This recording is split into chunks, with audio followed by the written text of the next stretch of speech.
Audentes fortuna uvat. Fortune favors the bold. And today we are boldly going to compare a case against a Rough Rider. Oh, right there. Rough Rider case. And I'm going to do it a little differently than normally. And normally I would just put these two knives together, look at them. How pretty is this one? How pretty is that one? How long are they? How smooth are they? Today we're going to go deeper because beauty is more than skin deep. And so most of the time I'm just going to look at these knives and compare their construction, how they differ, what's the good parts of them and what's the bad parts of them. And you might think this is an unfair comparison. This is a $14 knife. This is $67 what I spent on them. But they actually compare pretty favorably. If you'd like to see that, hear that, know all about it, go ahead and check out the video. That's the fart. Can you do a billy goat? No, you're spraying it. Say it, don't spray it.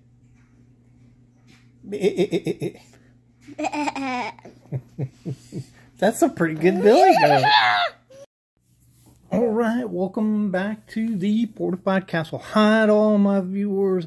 Bonjour, privet, guten tag, hola, ciao, konnichiwa. Ooh, good day, mate, to my foreign viewers. And today we're going to look at these. It's going to be a pretty interesting matchup between these two knives. They're a lot closer than you might think. Both of these knives are pretty good knives. Neither one is perfect though. And so I think it's a pretty good matchup.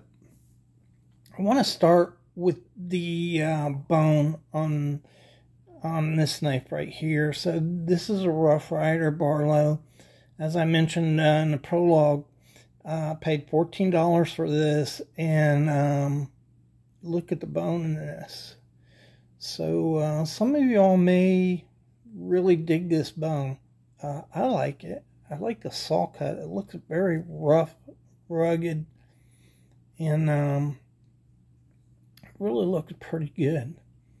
There's an area down here where the die didn't set, but it's kind of basic here. This is burnt, I think. It looks like it's been burnt to me. When you look at the sides of this, it's very plain, almost like it's been painted. And over here, it kind of looks like it's missing die some. And we'll contrast that with the case, which has been dyed really well. And this is a thing that case does that I just love. I love how you can see the marbling on top of the case bone jobs. Come on, snap in. Okay. And it's just so beautiful. They do such a good job at dyeing this bone, and that's a big difference in these two knives right here, is the dye jobs on the bone itself, and also in the jigging, of course. Although I don't know, I'm not going to say a whole lot. They're both jigged differently. One is a saw cut and one is jigged. I just wanted to concentrate mainly on the bone. Another thing is the transitions when you put any scale on a knife, whether it's bone or wood, the transitions here, and they're just absolutely perfect on the case. And also very tight. There's a little tiny bit of gap. Bear in mind this is magnified, so a little tiny gap on the case here. That's really hard to find a knife where you don't see any gaps at all. And over here, you know, good transitions to the bolsters. And on the back, remarkably so, come on, remarkably so, you're not feeling that anywhere. So both good bone jobs that are a little different. And, you know, I know some guys right off would really dig this darker, more conservative color, and other guys will, you know, really like the splashier, more vibrant color.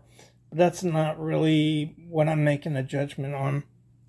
If you look at the shield, there's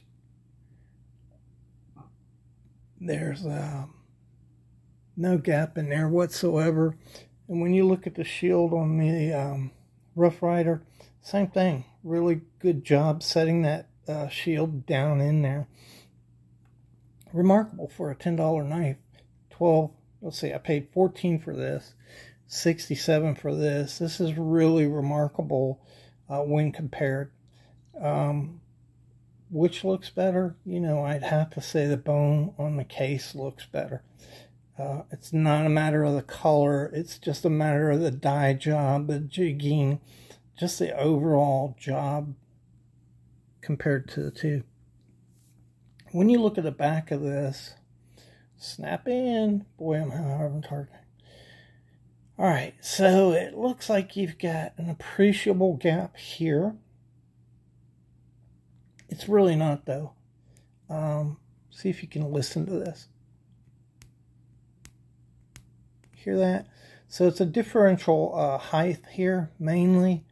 But there is a really tiny gap. Right in here, you can see some light coming through. Just a little tiny bit of light coming through there. And over here, no light comes through whatsoever. And this is, hear it? It's differential height. Looks like a gap. It's not. It's an illusion caused by the different height in it. Really smooth down through here. No stepping. And nicely done rounds on this knife. Over here, you got more of the same. So over here, one thing I want you to notice right off is when you look at this, it looks like the divider is not even, and that's because it's not. It's actually a little sunken down, and so very minute piece of stepping right there, but it does step, and it is sunk down, and that's why it kind of looks that way when you look at it. You see that? Because it actually is. And this knife has a little tiny bit of gap in. Let's see if I can find it. Right in here, a little bit of light comes through. And then down here. So it actually has more light coming through than the Rough Rider, even though it's a more expensive knife. Overall, it looks pretty good, though. If you look at this, though, can you all see that? And so it looks like it's going down. Do you see that? Like on an angle, like this, on an angle. And that's because it is. So this side of the knife is 1 millimeter shorter than this side of the knife. Now that's pretty small. And remember, I got this thing magnified so that you could see the knife, but the big marks are centimeters, the little marks are millimeters, so you're talking like a little tiny mark right there is 1 millimeter, and it's smaller, the gap is smaller than that. So yeah, now the round is nicely formed, other than you can see it on this side, it comes down this way. See that? You can really see it on this side. So, you know, that's just, shouldn't be that way. It should be square across there, like this. So when you look across there, it's square. And if you look at this knife and this knife together,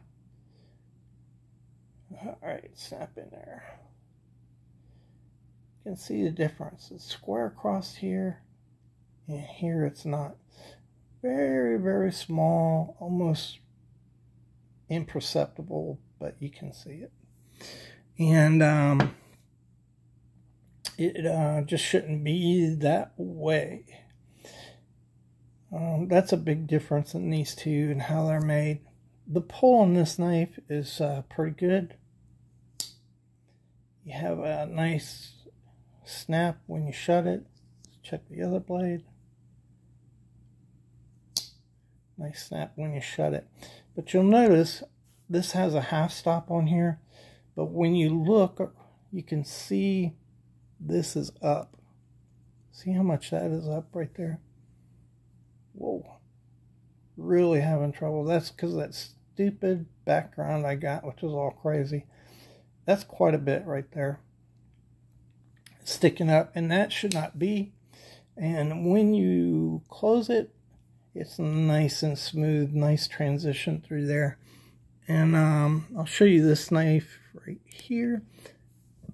Also has half stops, and it's pretty flat. So that's what it looks like right there. If you look up close, a very tiny bit of that is showing above there. That's a whole lot better, right? It should be completely flat across there. And at least, you know, Rough Rider attempted to make it so. Let's see. This is the main blade on the Rough Rider. And you can see there is no rise in the blade whatsoever. That's the way it should be. And on case, both of those knives ride up. See that right there? That's the way it should be. And nice transitions here. So the blade is below the spring, and but it's rounded over, and really you can't really tell where the blade ends and where the spring begins on this. Really well done transition. That's not unusual on rounded ends like Barlows and canoes. They often place the blade a little lower and round the spring over to the blade so that it has a smooth transition. This is just an excellent job on this knife right here. And you can see here on the case, you can see a little bit of gap right there. It is just so small, it doesn't make a difference. It's also rounded a little on the ends of that back spring, so you can see it right there where Case has done that. See that? So, you know, it looks like the Case, you know, has better transitions, but the half stops are worse. And that's pretty much the story of these knives right here. So, you know, each knife company has made decisions on the build versus time, effort, and expense to make the knife. And each knife is really good. So there's a few discrepancies on this knife. There's a few on this one. They're both really nice knives and remarkable. But I just wanted to point out, you know, how well these things are built. I think a lot of guys wouldn't even look at a Rough Rider because it's a Rough Rider. It's a $14 knife. But man, these are well built. So you know, when you can compare to a Case like that, that's pretty good build quality on these knives. And there's a Case, beautiful little 6207. All right, thanks for watching the video. I don't really have any conclusions other to show you than that. Let the evidence speak for itself. Thanks so much for watching.